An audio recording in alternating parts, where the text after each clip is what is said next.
Through the window of the Eagle, Armstrong and Aldrin see what no human eyes have ever seen before. Their spacecraft casts a long shadow across the undisturbed dust of centuries.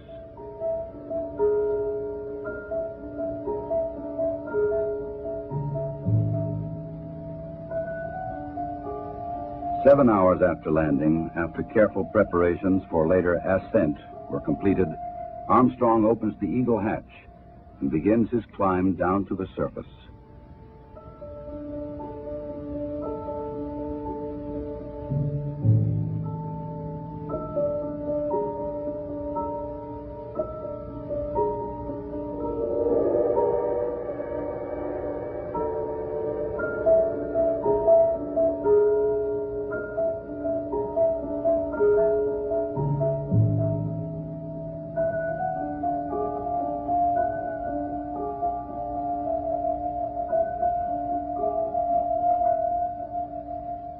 The first footsteps on this strange new world must be taken cautiously. The moon has only 1/6 the gravity of Earth. The nature of its surface was still unknown. And step off the limb now.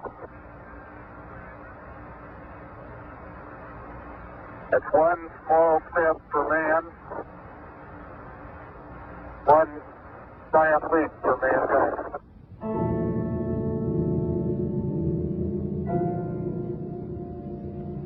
Once on the surface, Armstrong scoops up a small sample of lunar dust and rock, precaution against the possibility of an emergency takeoff.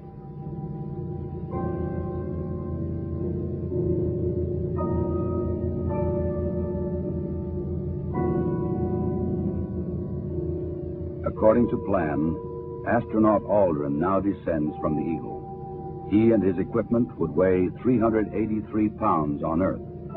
Here, they weigh about 66 pounds.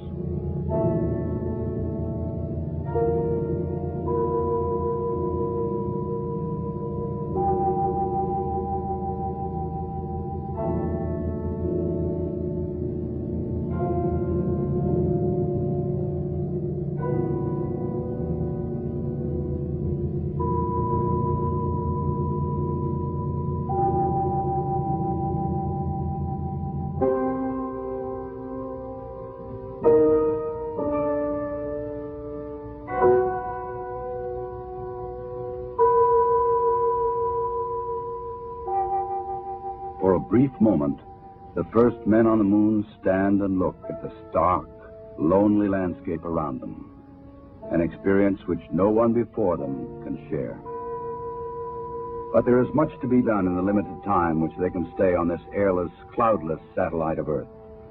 This sheet of metal foil traps and holds particles from the sun, the so-called solar wind, or barrage of solar energy, which constantly strikes the moon's surface. Results of this experiment will be taken back to Earth to reveal new secrets to anxious scientists.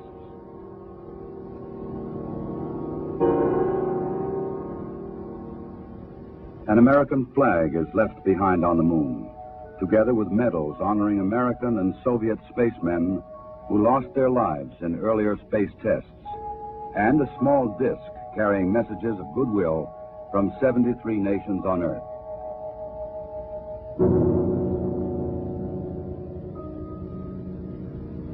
A plaque on the lunar module reads, "Here, men from the planet Earth first set foot upon the moon, July 1969 AD. We came in peace for all mankind." Through a specially made television camera, viewers in many nations on Earth were able to watch the astronauts as they walked and worked on the moon. Despite the bulky spacesuits and the backpacks containing oxygen, temperature control, and communications equipment, the Apollo 11 crew found they could move easily about the surface.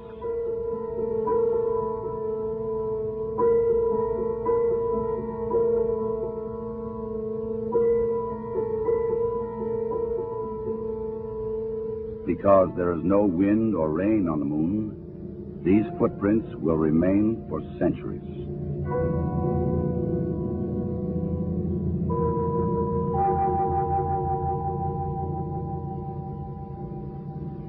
In addition to collecting rock and soil samples, the explorers leave behind a seismometer.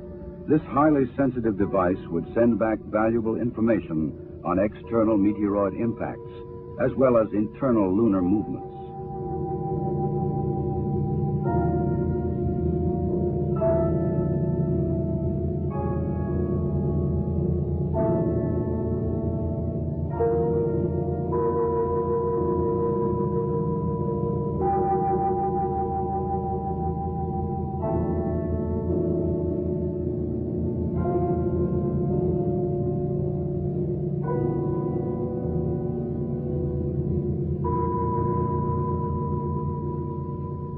A 100-prism laser reflector would help man to measure the exact distance from Earth to Moon to an accuracy of 6 inches.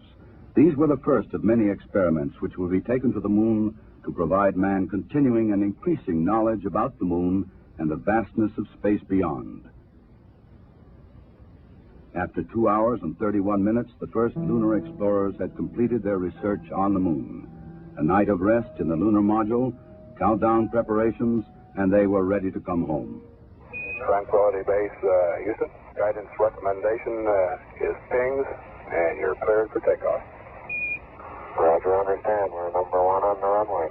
7, 6, 5, work stage, engine arm ascent.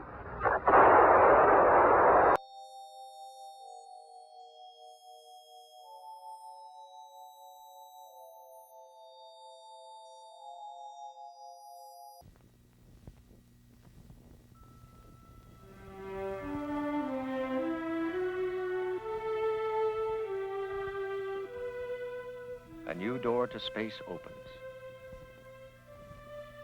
The space shuttle.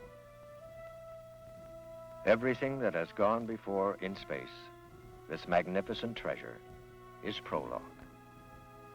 We are beginning a new and exciting age, signaled by the flight of Columbia into Earth orbit.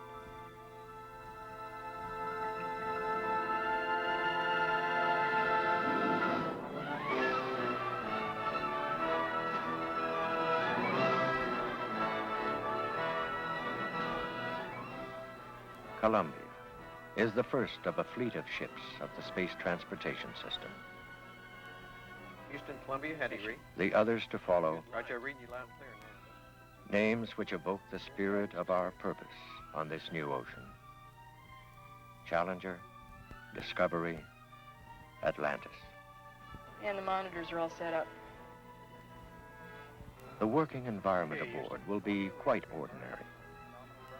Yet the meaning of all this to us is far from ordinary. Okay, Joe, I think I'm about done here. I'm going to head on downstairs and fix us something to eat.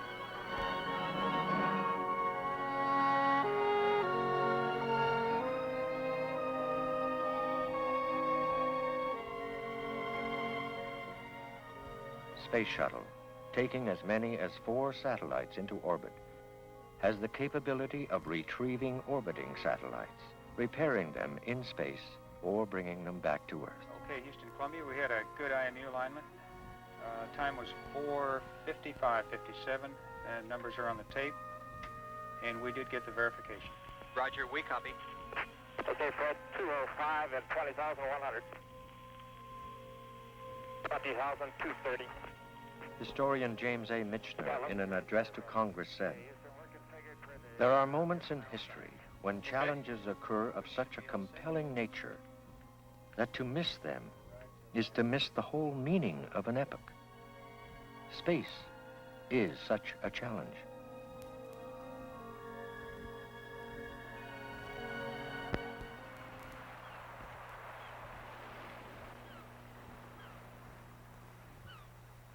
I'm James Michener.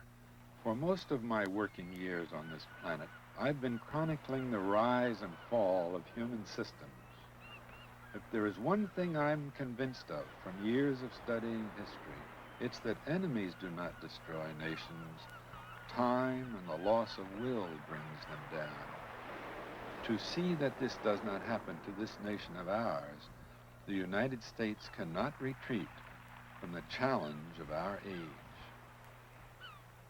Each era of human history progresses to a point at which it is eligible to wrestle with the great problem of that period.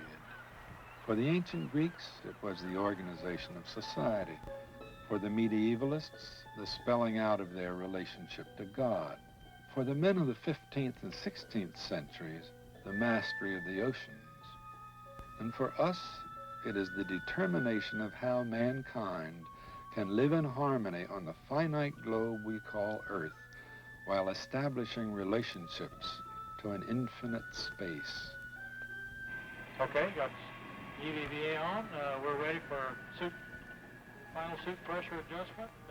I am struck with wonder at the energy being expended by thousands of people, not only in the United States, but around the world, who have worked long and hard to overcome technical setbacks to make space travel available, not only to astronauts, but to anyone who wants to journey above our planet and work in space.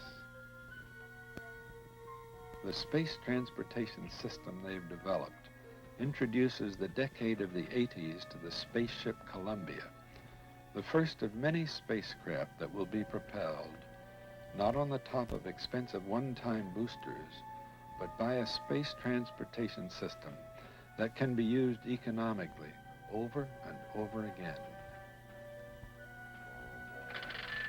Our endeavor, guided and informed by a history of successes in spaceflight, is of immense proportions. 10,000 NASA employees at 6 research centers across our nation and other centers in Canada and Europe. The effort has been advanced through over 5,000 contractors, government and industry in over 25 states and 14 countries. It has challenged our creative and engineering genius in both its form and scope. That it has been complex and difficult is not deniable. But then what monuments to our progress can we name that have been easy? Some say it is our destiny to fill the wide vessel of the universe, a demanding role from which we must not retreat.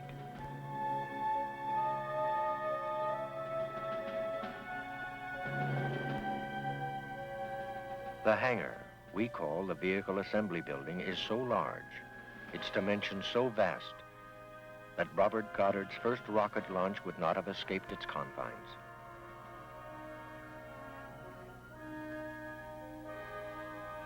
Columbia. Through her we expect much. And now sits our expectation in the air, cradled, to be mated to the 2 solid rocket boosters and the projectile-shaped external tank.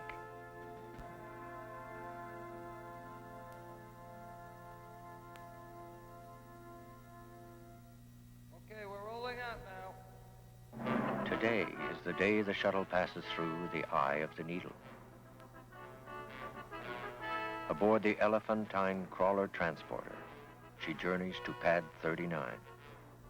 It is a trip made with deliberate speed.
Launch control rehearses, polishes skills, techniques, procedures of that day to come. Roger the right engine. You got data back? I've got AC busted this off. wrapped in attention and detail. Columbia now is not many days from her destination. Two 15,000-foot runways, one in California and the other in Florida, will accept the returning ships when operational missions begin. Downrange, stations report, and Columbia is go for launch. Read you also loud clear. Another call. Curtis with American Smash. That's affirmative. Read you loud clear. Key on all circuits. Contact. Good, Houston. This is Mala. Roger, Bermuda. Contact Houston. It's Bermuda. Yargady, contact Houston. On one. Contact Houston. Contact. Roger. Let me give you a quick voice and keying check. Okay, ready loud clear. Houston. Mark. 1 minute.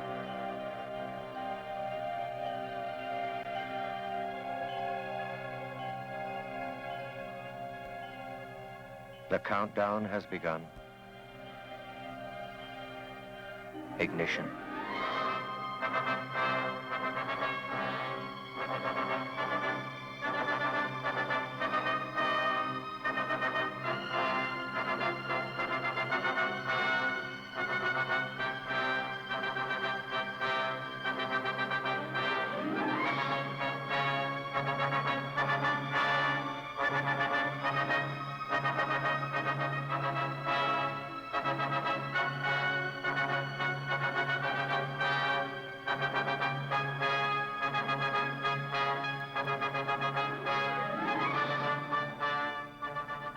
After 2 minutes of flight, the solid rocket boosters burn out and fall away.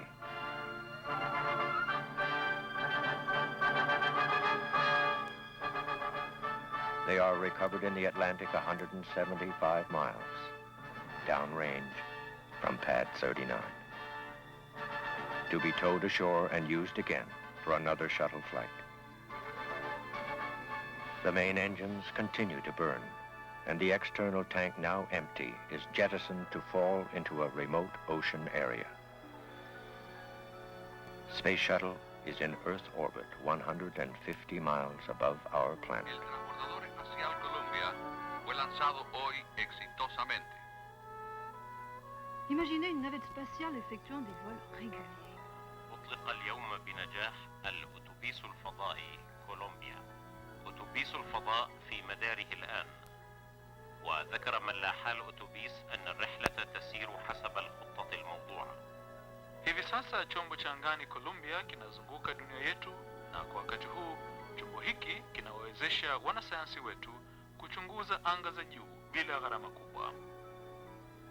Ye Antariksh Shuttle Vahan Ishi Columbia号の搭乗員は90分ごとに地球を一周しております。そしてこの宇宙船によって宇宙交通の新しい時代に入ったわけであります。現在のところその飛行全体が予定通りに進行しております。The astronauts, moving with the rotation of the Earth, fly into night and into day many times on each orbit.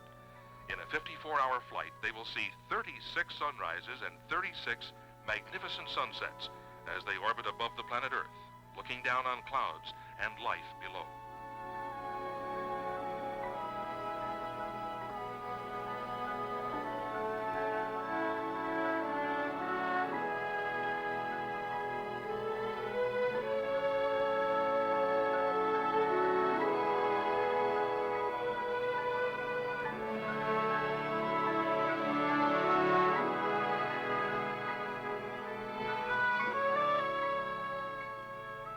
Good morning. This is Matthew James in Melbourne. Re-entry poses one of the most critical moments for the crew of the orbiter as the shuttle slows from an orbital speed of 18,000 miles per hour. Aerodynamic friction as the shuttle falls into the heavy atmosphere generates temperatures of up to 2,800 degrees. The crew on the Columbia have now pointed the nose of the shuttle 40 degrees above the horizon. At this attitude, they now begin re-entry.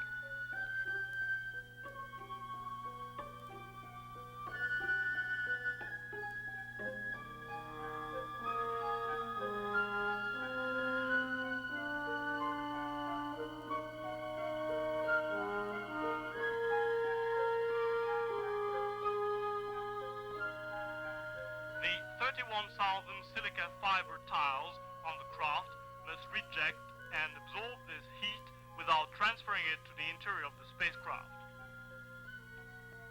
At the Goddard Center, those on duty await word that contact again has been made to determine if everything... The onboard computers, guided by Mission Control Houston and the pilots, fly the shuttle back toward Earth.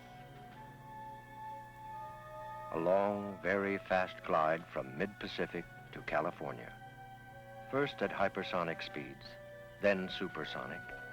Then, as the crew makes an approach to the landing at NASA's Dryden Center, the airspeed slows dramatically.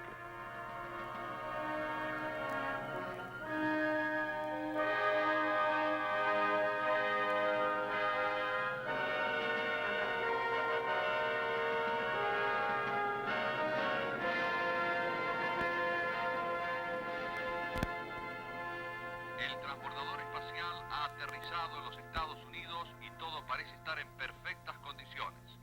Los astronautas tendrán un breve periodo para informar en los aspectos técnicos. The orbiter will be taken to the processing facility for a complete checkout before its next mission. Progress is not a monopoly of the United States. The space transportation system will be used by nations of the world. Payload space aboard shuttle has been booked ahead by many nations. The signature of the program again reflects the words our astronauts left on the moon. We came in peace for all mankind. And once again, Columbia stands ready to be mated to the solid boosters and the external tank for another mission. Each orbiter is rated to fly up to 100 missions.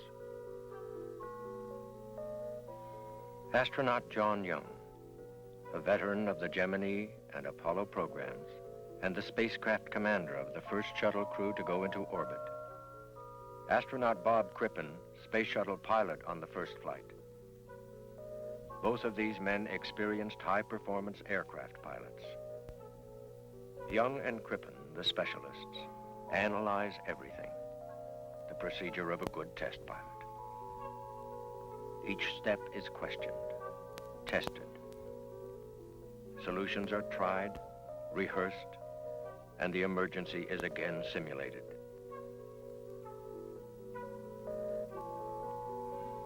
This is the lesson we have learned in over 20 years of manned spaceflight. In the cockpit or the cabin of the shuttle, a pressure suit is not necessary. Work outside in the near vacuum of space requires a pressure suit. The astronauts flying in a military jet transport are given brief moments of weightlessness as the pilot maneuvers the aircraft. Bob Crippen experiences this as he works in his pressure suit.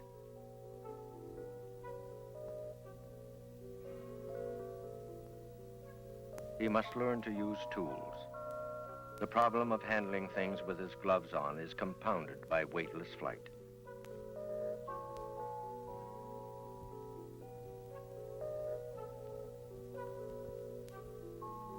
Astronauts, mission specialists, and payload specialists have a preview of the exhilaration and joy of spaceflight.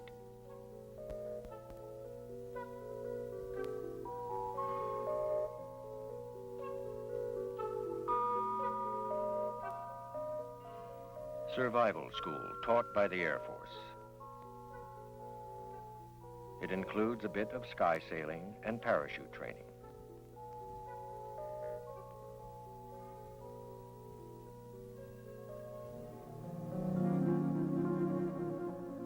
At NASA's Marshall Space Flight Center, they experience underwater training with a full-scale mock-up of the payload bay. Crew members work out some of the problems they may encounter in weightless condition.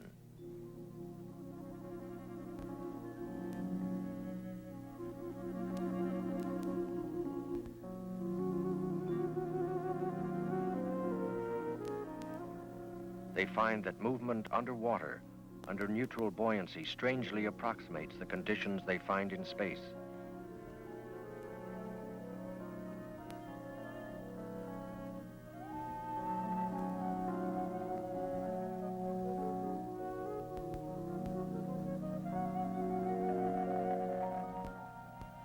In the next 5 years, more than 60 space shuttle flights have been scheduled.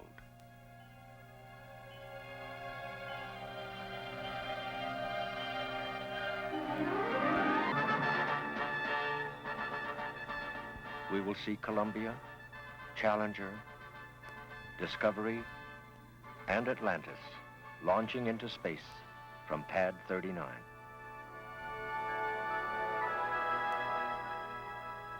The Earth and its terrain can be a barrier to communications, isolating people and cultures. For some nations, it meant safety and protection and an advancing civilization. Others have stayed the same. The struggle has been to live. Food, water. With satellites, a new age is dawning for all people.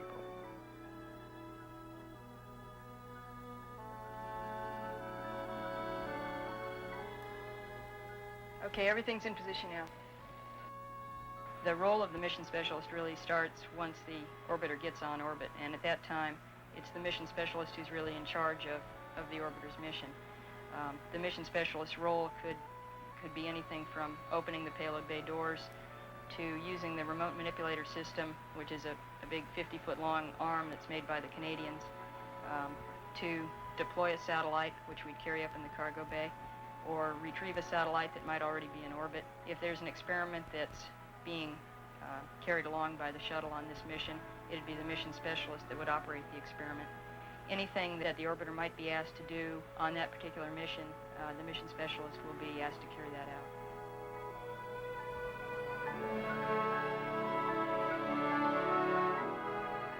Science places the creation of the universe 14 billion years ago. Okay, Joe, the camera's zoomed in, so if you could go to free drift. This shuttle-launched telescope may see galaxies at the very time they were formed, revealing the structure and history of creation.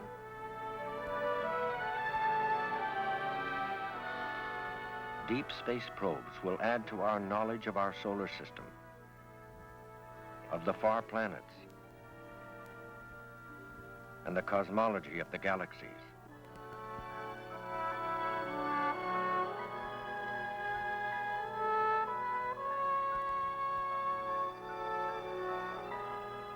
In the coming decades, the shuttle will place networks of satellites into Earth orbit. We will manage our resources, our crops, our land and water, weather forecasting and communication on a global scale. Bremen, West Germany, where ESA, the European Space Agency, is building the space lab which will fly aboard Space Shuttle. In Europe, we are well aware of the space activities taking place in Russia and in the United States. And we would like to participate in similar activities to benefit from the same technological advances. Wubbe Ockels, a physicist from the Netherlands, a mission and payload specialist and a member of the European Space Agency. There has been a large interest in doing manned space activities. And back in '73, they decided to build a space laboratory which would be carried along in space with the American shuttle. About 10 different countries, members of the European Space Agency, participated in the funding and development of this laboratory, Germany being one of the bigger participants. It has inside, in its pressurized module, an atmosphere which is very similar on Earth. Scientists eventually will go up in this laboratory to do all kinds of experiments in space. Okay, Houston, Columbia, we're reading you loud and clear. Go ahead. Sure, Roger, we got that done. Well, let's see, Joe. We're about a minute from the burn. Minute from the burn, okay. My control tower. Space Shuttle will indeed be our workhorse in space, with as many as 4 satellites orbited on one mission. Okay, we're all set. Into and heading pressure's good. Stand by for the execute. 30 seconds.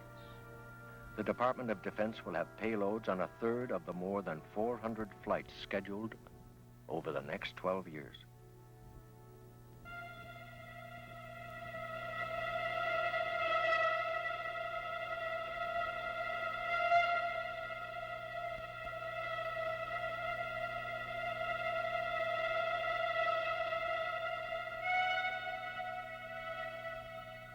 Space is not now an American-Soviet monopoly, and it will be less so as time goes on. We are approaching the point where the world community, and not just a few nations, is interested in space. Dr. Isaac Asimov, microbiologist, author, and lecturer. This is the information you wanted on the space shuttle. Oh, thank you, thank you. We are entering a new era of construction, engineering, and architecture. Now, for the first time in space, we are going to be able to ignore gravity and build structures that will be strong for other reasons than simply passive resistance to gravitational pull. It's going to be a new kind of architecture. We're going to have prefabricated structures which we can just move into position and watch these structures grow before our eyes into new forms and new shapes. The space shuttle will serve the needs of the international community and will be one more strong binding force leading to world cooperation of nations, presenting a global front to the space frontier, one that will help everybody, all nations, give the Earth a way of forming a common consciousness of the planet.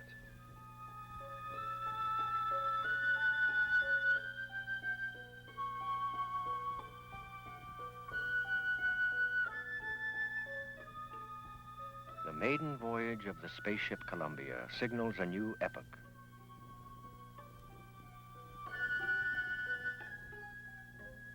The ships of the fleet of the National Space Transportation System, Challenger, Discovery, Atlantis, and Columbia, will be launched and returned from space on a regular schedule.